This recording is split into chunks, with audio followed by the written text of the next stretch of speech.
Warga Kota Mataram, Nusa Tenggara Barat dihebohkan dengan video viral di media sosial yang merekam sejumlah wanita menggotong keranda mayat. Ritual yang dilakukan sejumlah wanita itu sebagai ikhtiar menolak bala menyusul banyaknya warga yang meninggal.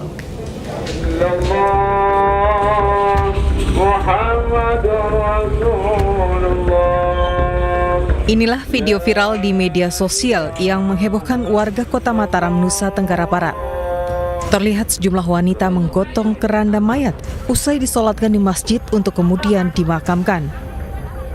Tokoh masyarakat dan warga membenarkan peristiwa langka dan tidak lazim ini terjadi di Kelurahan Taman Sari, Kecamatan Ampenan, Kota Mataram.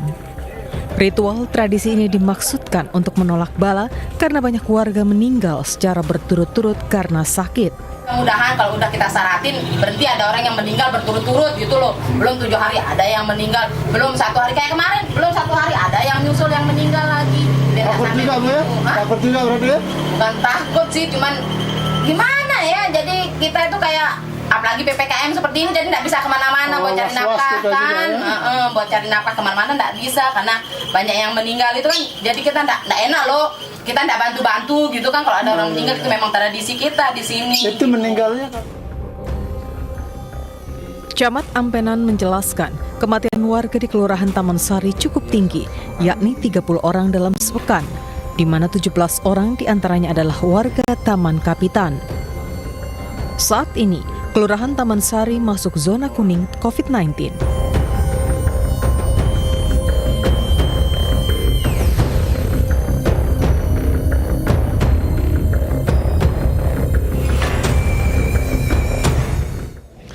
Apa pandangan tokoh masyarakat melihat fenomena wanita angkut keranda? Sudah terhubung bersama kami Camat Ampenan, Muzakir Walat. Assalamualaikum, selamat malam Pak Muzakir. Waalaikumsalam warahmatullahi wabarakatuh. Selamat malam Pak Braham. Ya Pak Muzakir, disebutkan warga Anda tidak sedikit yang meninggal. Kami ingin pastikan berapa jumlahnya dan meninggal apakah betul karena wabah COVID?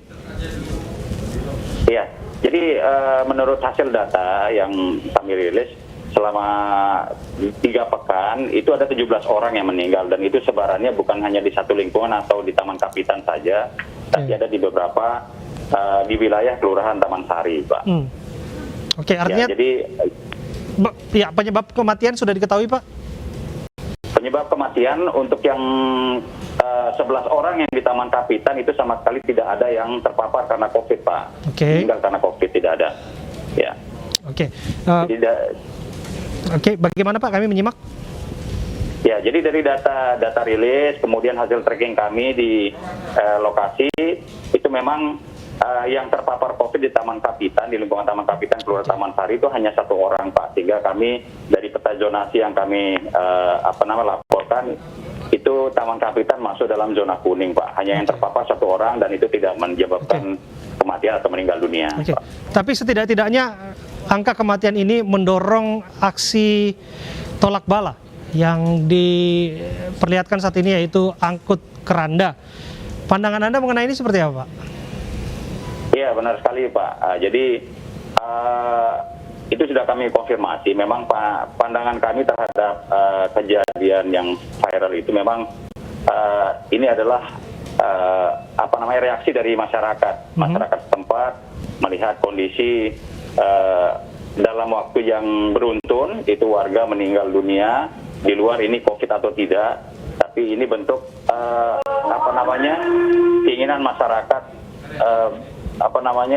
reaksi masyarakat dalam menjalankan pesan-pesan orang tua dulu terkait dengan kematian yang beruntun, sehingga ini ada kaitannya dengan bala atau bencana di tempat tersebut, Pak.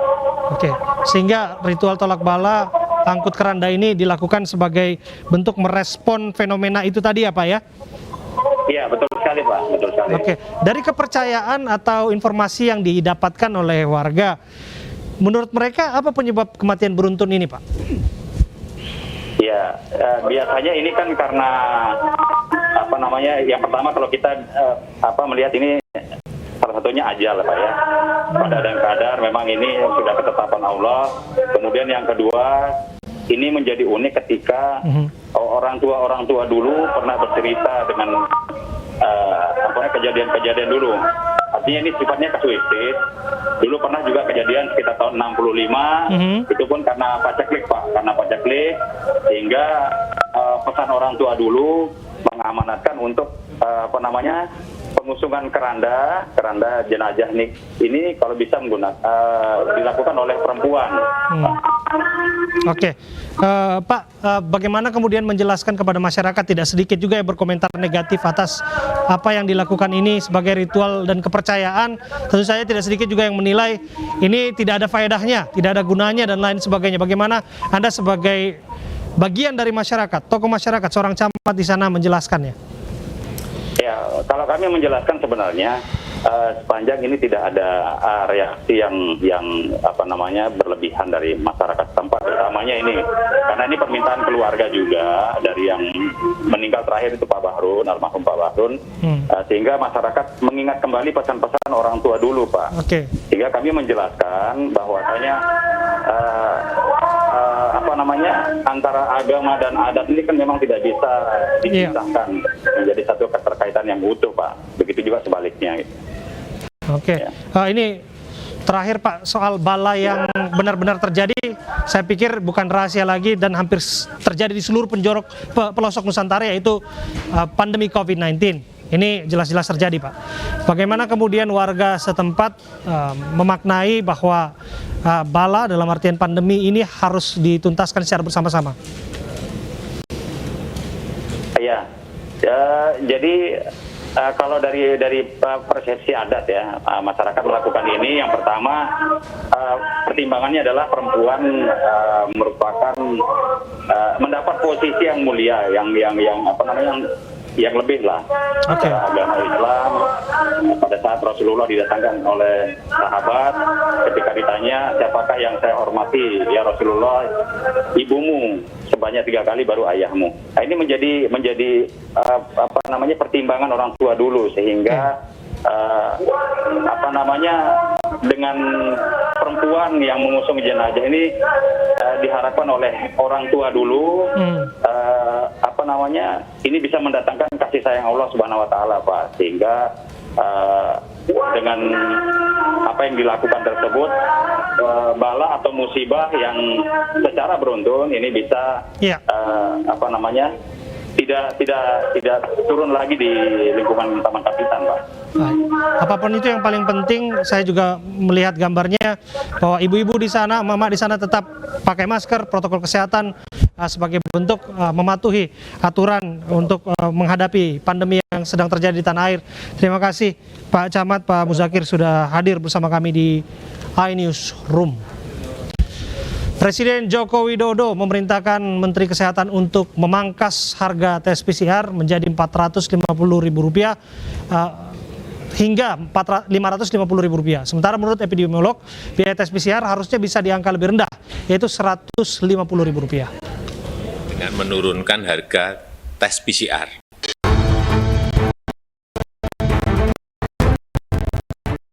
Polemik mengenai harga tes PCR Indonesia yang disinyalir sangat mahal, bahkan jauh lebih mahal dari India, terus menjadi sorotan. Bahkan masyarakat terus membandingkan harga PCR di India yang hanya sekitar Rp95.000 saja. Presiden Jokowi bahkan telah memerintahkan Menteri Kesehatan untuk memangkas harga tes PCR di kisaran Rp450 hingga Rp550.000. Salah satu cara untuk memperbanyak testing adalah dengan menurunkan harga tes PCR. Dan saya sudah berbicara dengan Menteri Kesehatan mengenai hal ini. Saya minta agar biaya tes PCR ini berada di kisaran antara Rp450.000 sampai Rp550.000. Namun beberapa pakar justru menilai harga yang diusulkan Presiden masih terlalu mahal. Harga PCR seharusnya bisa ditekan ke angka serendah-rendahnya sekitar Rp150.000. Bahkan Indonesia Corruption Watch mengkritik Kementerian Kesehatan karena tidak pernah menyampaikan secara transparan komponen presentase tes PCR. Akibatnya, sejumlah pihak diduga mencari keuntungan dari harga tes PCR.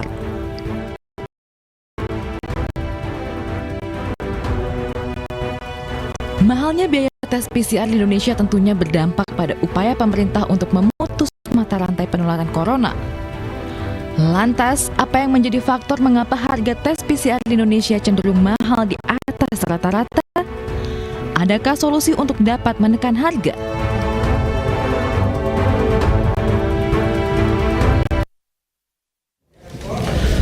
Pemerintah sudah resmi menetapkan harga baru untuk tes usap PCR. Harga baru ditetapkan sebesar Rp495.000 untuk di Pulau Jawa dan Bali dan Rp525.000 untuk di luar Pulau Jawa dan Bali. Apakah harga tersebut sudah ideal? Kita akan berbincang bersama dengan epidemiolog Pandu Riono dan staf ahli Menteri Kesehatan Andani Eka Putra. Assalamualaikum, selamat malam Bapak-Bapak.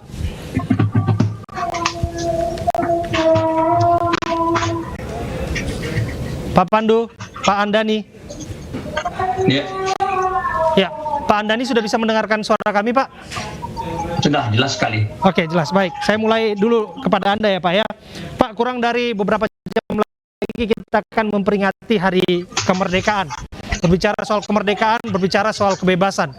Ya, kalau namanya warga pasti bisa sebetulnya berharap bebas harga yang namanya PCR itu, alias gratis begitu ya Pak. Siapa tahu bisa jadi kejutan di hari kemerdekaan.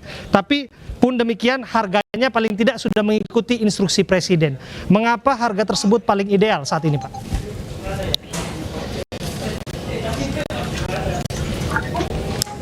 Ini ke... Saya ke Pak Andani. Oke, baik.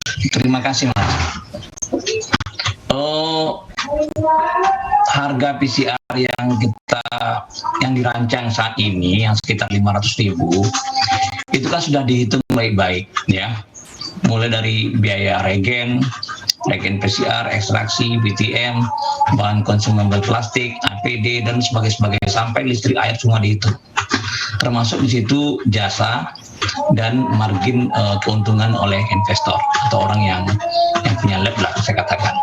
Itu sudah dihitung baik-baik ya, angkanya ketemu sekitar situ. Dan ada pertemuan juga dengan waktu itu dengan IPK ya, membahas masalah seperti ini.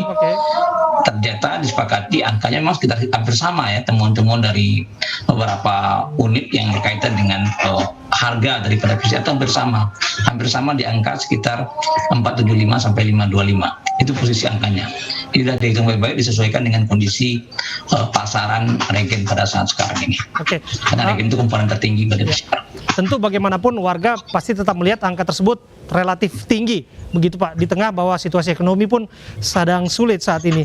Bagaimana Kementerian Kesehatan setidaknya memastikan penjelasan itu diterima dengan baik oleh masyarakat, sehingga kemudian akan bergerak menuju penyesuaian harga? Ya betul. Jadi yang diberikan itu kan harga tertinggi. Nah, diperkirakan nanti akan terjadi kompetitif. Ya, akan terjadi kompetisi harga, sehingga harga itu mungkin berkisar antara 400 sampai 450. Nah, nanti kita lihat lagi kalau misalnya harga reagennya bisa turun lagi, bisa saja pada di tahun 2022 atau akhir tahun harganya direview lagi gitu. Karena hampir semua negara juga melakukan begitu ya, melakukan beberapa kali review atau perubahan terhadap harga-harga. Ini kan kondisi kita yang terus terang dikatakan sangat tergantung semuanya kepada barang-barang luar. Nah, ini salah satu hal yang menyebabkan harga kita cenderung agak lebih tinggi. Di samping itu juga mempertimbangkan laboratorium swasta. Kalau laboratorium pemerintah kan umumnya tidak berbayar gitu ya. Laboratorium swasta sudah menginvestasikan dananya di situ. Jadi ada banyak pertimbangan yang dilakukan yang harapannya adalah bisa bikin nyaman lah semua orang. Kalau saya berpikir begitu. Ya, tidak sedikit juga yang menilai bahwa apa yang dilakukan ini terlambat. 1,5 tahun lebih kita dihantam pandemi dan harga yang tadinya dianggap relatif murah, paling nggak bisa diakses oleh masyarakat, ini baru hadir saat ini. Bagaimana menjawab pernyataan publik seperti ini, Mas Andani? Nah, ini sangat tergantung pada harga reagen. Dulu pasaran reagen itu cukup mahal. Ya, kalau saya katakan reagen itu baru mulai turun itu terasa mungkin dalam 3 bulan 4 bulan ke depan lah, belakang lah gitu ya. Baru terasa terjadi penurunan harga pada reagennya. Regen utamanya maksud saya. Regen utama itu regen ekstraksi, untuk PCR-nya, kemudian untuk VTM-nya, itu yang utamanya. Nah, baru terasa fenomenanya di dalam itu gitu. Oke, saya ke Pak Pandu. Pak Pandu, kalau Anda tadi saya dengar berharap dalam beberapa literatur yang baca berharap lebih murah lagi. Kalau saya tidak salah 150.000. Kalau saya sih berharap bisa gratis. Karena kalau bisa mencontoh dari beberapa negara lain itu bisa dilakukan. Tapi apa daya, ini adalah harga yang terbaik yang sudah dihitung oleh pemerintah. Menurut Anda apakah angka tersebut sudah tetap, sudah pas, sudah mantap mewakili kelompok bisnis juga masyarakat? Ya sebenarnya kan testing itu kan banyak tujuannya. Ya kalau testingnya untuk kegiatan surveillance, di mana untuk diagnostik, untuk pelacakan kasus, untuk orang bergejala dan sebagainya, memang gratis disediakan oleh pemerintah. Dan menurut saya bagi pelaku perjalanan yang juga membutuhkan testing PCR atau persyaratan-persyaratan di mana membutuhkan PCR, seharusnya harganya bisa lebih murah. Tentunya ini tergantung daripada reagen. Yang 150 itu adalah baru reagen saja ya. Memang. Jadi kalau memang bisa ditekan lagi biaya operasionalnya dan sebagainya, mungkin bisa separuh dari yang sekarang. Paling tidak 250, paling mahal 300. Ya, ini kenapa? Karena banyak pelaku perjalanan menganggap terlalu mahal, padahal dia harus menggunakan PCR, sehingga seringkali harga tiket biaya perjalanan jauh lebih murah daripada harga testing. Dan ini menurut saya mereka tidak testing, akhirnya mencari surat keterangan bebas dengan surat keterangan PCR, jadi palsu ya, tidak dilakukan tes, yang itu juga sudah lama berlaku sejak mudik Lebaran, apalagi kemarin itu banyak sekali surat-surat keterangan yang dibuat dengan harga cuma 100.000 bisa mendapatkan surat keterangan PCR negatif. Dan ini juga masih banyak tuh sekarang tes antigen juga demikian, sehingga ini kan mengacaukan. Mungkin karena aksesnya tadi salah satu alasan adalah masih terlalu tinggi bagi masyarakat yang memang membutuhkan testing sebagai persyaratan untuk melakukan aktivitas termasuk perjalanan. Jadi kita harus terus berusaha menekan biaya untuk masyarakat, karena kepentingannya ada dua. Pertama, masyarakat juga mendapatkan testing yang akurat. Kedua, dalam masyarakat tidak tergoda untuk membeli jasa pelayanan hanya sekedar mendapatkan surat keterangan PCR, karena untuk bisa persyaratan perjalanan. Jadi harga itu penting dan itu harus disubsidi. Harus disubsidi Anda sebutkan. Bahkan di negara seperti Selandia Baru, Australia, tes PCR itu sebagai syarat perjalanan, kalau saya tidak salah bisa dikoreksi ini gratis. Dan kita juga dengan angka yang dikeluarkan barusan, kita juga masih lebih tinggi dari India dan saya tidak tahu di negara-negara Asia Tenggara lainnya. Tapi bagaimana memastikan semua harga ini berlaku dan sama? Saya ke Pak Andani, karena Pak Andani kita lihat kalau tahun lalu disebutkan 900.000 harga tertinggi, tapi pada kenyataannya ternyata ada yang paket-paket yang 1,5 juta dan lain sebagainya di luar Pulau Jawa. Nah itu harus ya, sebenarnya saya pikir karena sudah ada aturannya, acuannya untuk harga tertinggi, kalau saya katakan, jadi bagi yang pelanggar itu harus ada sanksi sebenarnya. Ya, ini yang ini tentu kembali kepada dinas kesehatan yang masing-masing, karena yang mengeluarkan rekomendasi laboratorium itu adalah dinas kesehatan. Rekomendasi penetapannya oleh Kementerian Kesehatan. Tapi dalam hal ini, kalau dinas kesehatan merasa bahwa laboratorium itu tidak sesuai dengan regulasi yang ada, mereka bisa memberikan peringatan. Nah, itu aturannya ada, regulasinya ada untuk itu. Sehingga pada akhirnya rekomendasi pun bisa mereka cabut. Tapi menyinggung Pak Pandu tadi ya, terus terang saya katakan bahwa kalau kita bertanya berapa sih harga sebenarnya untuk PCR itu sangat relatif sekali. Sangat relatif sekali. Saya sebagai orang yang banyak bekerja di laboratorium, saya tahu persis berapa sebenarnya harga yang paling bisa kita masukkan. Masalahnya adalah kita harus mempertimbangkan semua hal. Nah, kita pelan-pelan dulu berjalan. Kita mulai dulu dengan angka 500, pasti akan terjadi kompetitif pada waktu penerbangan.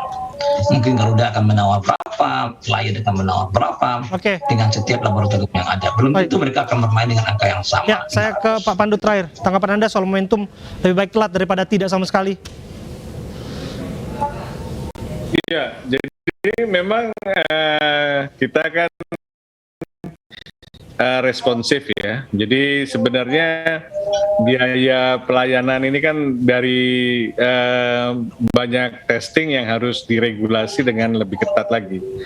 Dan kalau perlu ditinjau ulang setiap berapa kali gitu ya. Misalnya 3 bulan sekali ditinjau. Dan itu dimungkinkan karena ini sangat high regulated.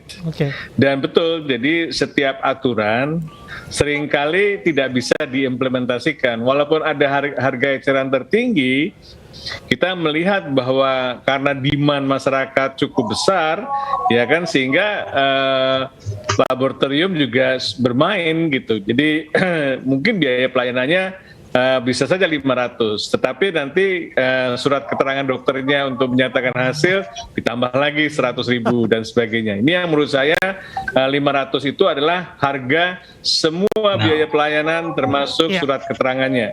Jadi jangan ditambah-tambah lagi, dan itu harus betul-betul masyarakat melaporkan kalau ada laboratorium yang melebihi harga eceran tertinggi, sehingga kita bisa mencari itu. Ada harga eceran tertinggi untuk obat, kalau ada yang bermain harga di situ tangkap polisi. Saya harap juga demikian, hal yang sama bagi siapapun yang bermain dengan harga yang sudah ditetapkan oleh pemerintah. Terima kasih Pak Pandu, terima kasih Pak Andani sudah hadir bersama kami. Tak terima ditantang berkelahi, seorang pedagang bunga di Palembang ancam pedagang lain dan warga dengan celurit. Jangan kemana-mana, kami hadirkan informasinya saat lagi.